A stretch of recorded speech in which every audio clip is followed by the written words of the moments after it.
Just showing a small demonstration of how to use ConquerRSVP.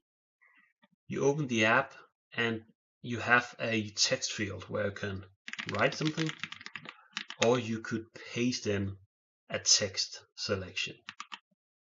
So in this case, I paste in from the toe of React, and then just to start reading, I press start reading like this.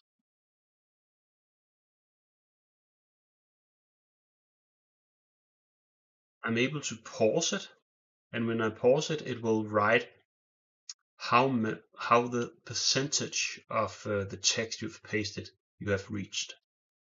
So I can continue, and I can stop reading.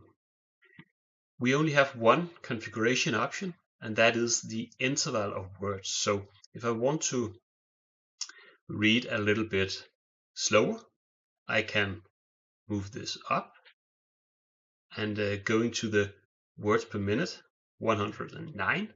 And if I press start reading, you can see it's quite slow.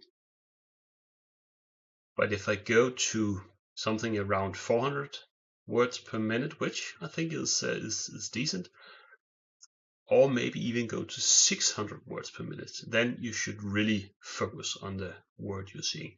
It looks like this.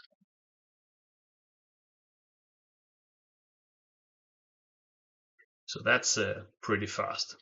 But this one, ConquerRSVP, very simple app, makes you paste in some text, press start reading, and then you can use RSVP.